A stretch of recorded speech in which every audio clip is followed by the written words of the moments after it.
Contrat familial et fidélité au clan. Un enfant qui vient au monde soulève pour ses parents foule de questionnements, et surtout en ligne de mire majeure celui-ci. Comment au mieux l'éduquer avec l'expérience et compétences qui sont nôtres à l'instant donné? S'il va de soi de lui apporter les fondations solides afin que son futur soit assuré, bien souvent ce n'est au final qu'un mélange de deux histoires, deux ancestralités qui se rencontrent.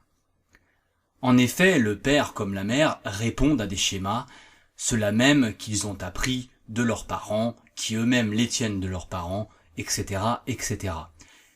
Et d'aussi loin que nous puissions remonter la lignée, les descendants sont toujours traversés par des simili, loin d'être parfaits au demeurant, par des traces, si dures à effacer pour celui qui souhaiterait se libérer d'un certain carcan que nous allons développer ici.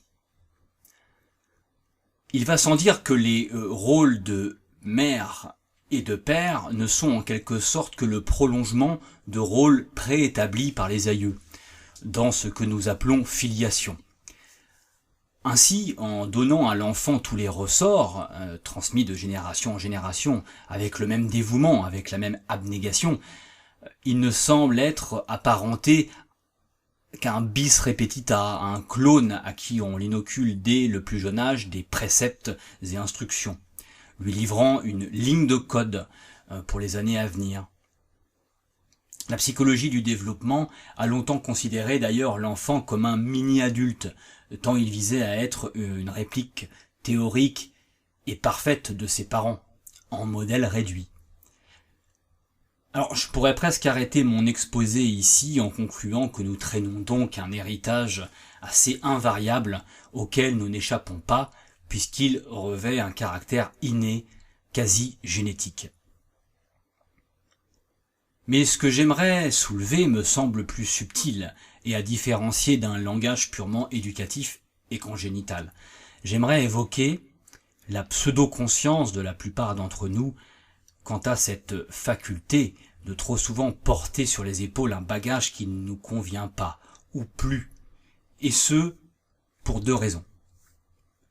La première étant qu'il ne faille pas négliger les évolutions sociétales auxquelles l'homme dans son ensemble est soumis, évolution culturelle, sociologique, technologique et j'en passe, évolution de relation à l'autre, donc à lui-même.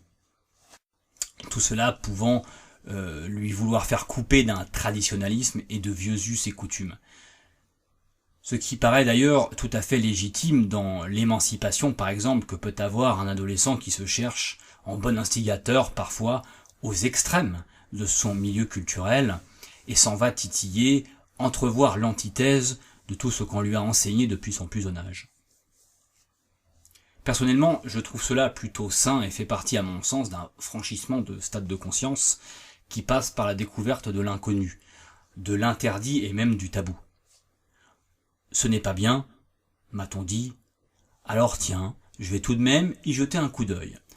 Cela est assez provocateur, je vous l'accorde, mais très formateur, d'évoluer avec son temps finalement et d'être tiraillé entre l'attachement à de solides mœurs et les désirs d'aventure offerts par la vie.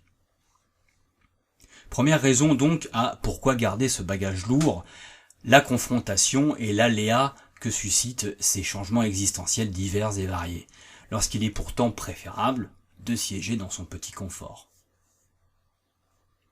La deuxième raison est beaucoup plus puissante, plus pernicieuse, bien moins en surface que la précédente, et surtout n'est pas la conséquence d'éléments extérieurs, mais au contraire, purement et uniquement le fait de l'intériorité. Il s'agit là de lutte contre les résistances qui s'opèrent, résistances psychiques bien entendu. Et c'est pour cela que ces deux termes que j'évoque et prends comme titre contrat familial et fidélité au clan, qui au passage sont souvent plus entendus auprès de thérapeutes, et là je mets de gros guillemets, de thérapeutes de l'énergétique, de la spiritualité, etc. Vous savez maintenant ce que je pense de tout cela. Eh bien ces deux termes, contrat familial et fidélité au clan, sont en psychologie clinique, dirons-nous, totalement inclus dans la vaste notion de conditionnement. Je rappelle pour faire simple ce qu'est le conditionnement en utilisant un exemple.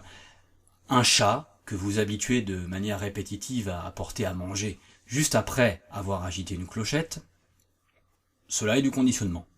Conditionnement classique de Pavlov ou conditionnement opérant qui est le stade un peu plus supérieur où là, ce même chat pourrait par lui-même activer une clochette qui indiquerait qu'il souhaite que l'on mette à manger dans sa gamelle. Et là, vous allez me dire, mais des situations de conditionnement chez l'homme, il en existe des milliers au cours de sa vie. La réponse est oui, bien sûr. Et c'est là tout le problème, puisque l'homme, pendant des années et des années, de sa naissance jusqu'à presque l'âge adulte, disons, n'est que le fruit d'actes répétés de conditionnement. Et encore une fois, conditionnement exécuté lui-même par des personnes conditionnées. Et en y regardant de plus près, même passé l'âge adulte, de nouvelles situations de conditionnement apparaissent. Alors, vous comprenez que notre petit chat là, si pendant des années nous l'avons habitué à lui donner à manger après chaque son de clochette, si du jour au lendemain, on décide que le nouveau stimulus ne sera pas la clochette, mais un sifflement, il n'y a aucune chance que notre gentil matou vienne sitôt à sa gamelle. Pire, à chaque bruit de clochette qu'il pourra entendre, à l'extérieur ou dans d'autres lieux qu'au foyer, il croira que c'est l'heure du repas. Et c'est ici qu'il sera confronté à toute l'immensité de la problématique. Car ce qu'il aura identifié comme comportement normal se trouvera à être soumis à une réponse négative, voire à l'absence de réponse. Donc, frustration, incompréhension et blocage. Eh bien, il en va de même pour nous, êtres humains. Nous avons tous nos clochettes, nos résonances spécifiques, et par conséquent, nos modes opératoires couramment mis à mal. Essayez donc désormais de vous mettre l'espace d'un instant dans la peau de quelqu'un à qui, durant toute son enfance, on a tapé sur les doigts à chaque fois qu'il regardait un peu trop de travers. Osera-t-il encore porter, ne serait-ce qu'un regard sur autrui, à l'âge adulte? Et que pensera-t-il de ceux de ses congénères qui regardent de travers, a priori sans gêne? Seront-ils eux aussi exclus de son champ émotionnel puisqu'ils dégagent une fréquence qui n'est pas celle connue, pas celle reconnue? Qu'en est-il sur les choses plus graves? Qu'en est-il lorsque l'on a inculqué des soi-disant valeurs qui n'en étaient pas, mais n'étaient que dérives malsaines? Une nouvelle fois, j'insiste, elle-même répétition de barbaries anciennes entendues, assimilées et intégrées. Que se passe-t-il lorsque c'est un traumatisme qui sonne et non une clochette? Que se passe-t-il lorsque l'on cherche à s'en extraire inconsciemment de ce traumatisme et que l'esprit tout entier s'y refuse? Eh bien, c'est tout un mécanisme de défense qui se met en place, bloquant la possibilité qu'il y ait des possibles, justement. Un mur s'érige. Alors dans un premier temps, ce mur peut prendre la forme de simple peur, d'angoisse, de troubles divers, mais avec le temps et le couvercle bien vissé, n'est-ce pas, sur la cocotte minute, c'est une gangrène qui s'installe. Et c'est le corps qui, devant s'exprimer, n'a que la pathologie physique organique pour illustrer la souffrance intérieure. Pour en revenir à nos moutons, donc, le contrat familial, c'est se taire, toujours, et obéir quoi qu'il en coûte. La fidélité au clan, pardon par avance pour la violence du terme, c'est se prostituer pour respecter la tradition, en faisant croire que cela est juste. C'est inséminer dans le cerveau humain sur le long terme des concepts grégaires et conservateurs, sous couvert de la bienséance familiale, de ce cocon si parfait, si reluisant, si sûr de lui. Supplice de la goutte d'eau aux airs familiers. Oh, combien de fois avons-nous entendu le fameux « c'est pour ton bien ». Écoutez donc les gens relater leur histoire. Combien diront des mots de ce genre « chez nous, on a toujours fait comme ça » ou bien « c'est comme ça que j'ai appris », sans jamais se questionner. Et c'est là où le bât blesse, à savoir si d'une part la méthode employée était la bonne, et si d'autre part, cette méthode était bonne pour moi. Peut-être l'était-elle pour le voisin, pour mon propre frère, mais peut-être pas pour moi. Donc je risque de me heurter au paradoxe continuel du « je souhaiterais que », mais je ne peux pas, car on me l'a interdit.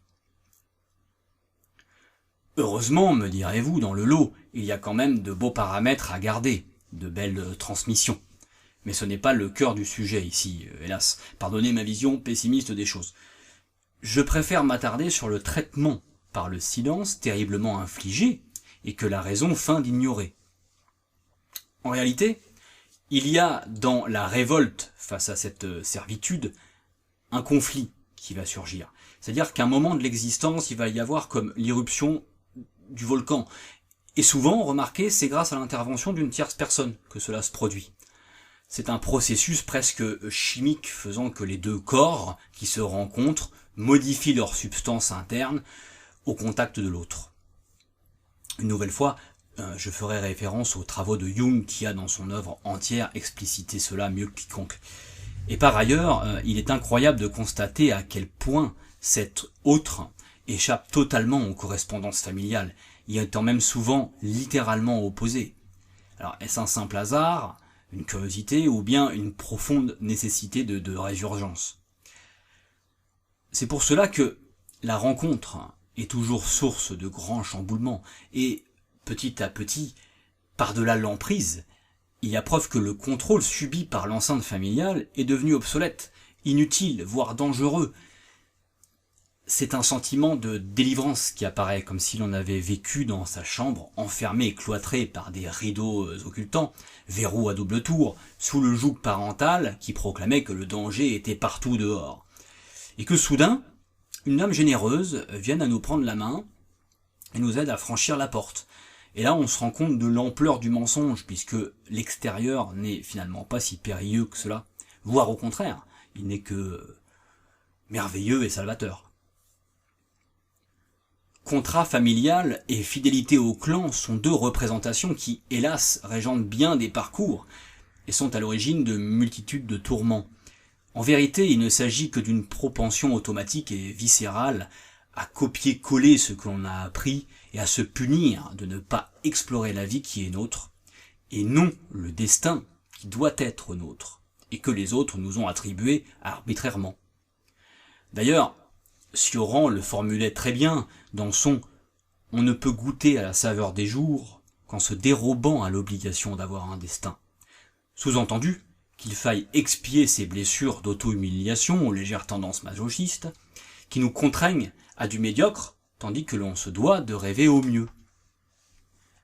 Nous pourrions y mettre beaucoup d'autres images, je pense notamment au mythe de Sisyphe, vous savez, cet homme qui perpétuellement doit pousser une pierre en haut d'une montagne, puis qui, arrivé au pic, la voit redescendre de l'autre versant, et ainsi de suite. Démonstration extraordinaire de ces principes de boucle infernale et de calvaire qui ne s'arrêtent qu'au stade de la pleine conscience. J'y vois aussi les enseignements du Tao où celui qui s'élève se diminue, celui qui se diminue s'élève, et le violent qui veut imposer par la violence mourra par la violence, etc. Il y a ici une sorte de fatalité nébuleuse de l'homme, pris au piège de ses actes, et qui ne perçoit pas que ses façons de faire sont aussi son tombeau, par effet miroir. Il y a beaucoup d'allégories dans la littérature qui étayent le fait que l'homme doit s'affranchir de ses impositions et inquisitions. Et je pense que le diktat instauré par la sphère familiale est une priorité, peut-être même en tête de liste lorsqu'une thérapie est à effectuer. Qui n'a pas fait ce travail échoue et rate, passe à côté de ce qu'il est de fondamental, casser les lignes de code édifiées et les programmes éducationnels limitants, rejeter les clans, les clivages de sa perception manichéenne et les soumettre à des systèmes différents du sien, divergents. La véritable spiritualité est ici, non dans le respect de normes sous prétexte qu'elles sont héréditaires, mais plutôt dans le respect de toutes celles qu'il est à créer pour sa plénitude. Si l'homme persévère à la fois dans la continuité atavique autant que dans la contradiction avec lui-même, quoi qu'en disent ses plus proches gardiens, ceux de son sang même, qui ont placé en lui tout l'or du monde, autant qu'il est de charbon, alors il continuera à se perdre, à être dysfonctionnel, et grisé, noirci par ce charbon, il perdurera malgré lui ce mal qui le ronge. Pour être libre, l'homme n'a qu'une condition, se déconditionner.